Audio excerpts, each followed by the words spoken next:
Bloomington City Council members are weighing in on the proposed transformation of downtown now that a final report awaits their vote. WGLT's Eric Stock reports the downtown streetscape plan has a larger price tag than first projected, but its scope is much broader, including work that city leaders say will have to be done anyway. Bloomington City Council members generally signaled support for the streetscape plan during a non-voting meeting last night. Several council members said they welcomed the flexibility of implementing it in phases over a number of years. The plan includes improved walkability, lighting, expanded public art, and significant infrastructure improvements. The Springfield engineering firm Crawford, Murphy & Tilley produced the $750,000 report for the city. The firm's Mike Sewell told the council the final draft was based on feedback that came from 2 public open houses, along with input from city staff, business owners, and other stakeholders. Sewell says those who provided feedback chose what he called a Goldilocks hybrid model that includes both modern and historic designs. We are creating a bold new look for downtown while still being respectful of the historic architecture that's compatible with all the older buildings in downtown. City officials previously estimated the streetscape price tag at $25 to $30 million. The engineering firm estimates the cost at $59 million to transform Bloomington's downtown.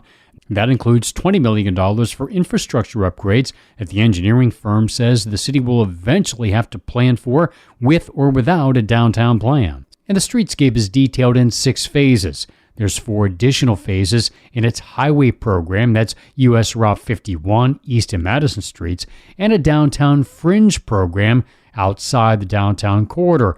Those elements are estimated to cost an additional $18 million. Infrastructure work includes replacing aging sewer and water mains, in particular combined water and sewer lines, and building underground water detention to alleviate flooding concerns. Ward 3 Councilmember Sheila Montney stressed that planned infrastructure made up a substantial portion of the streetscape plan, and that should be prioritized over beautification. We need to call that out intentionally and separate that from what people perceive when they hear about the streetscape project generally as being one that prioritizes beautification, because there are a lot of folks who really are looking at that price tag and are struggling. Yeah, Montney says if the council decides to go with the streetscape plan in full, they'll have to find money in the budget elsewhere.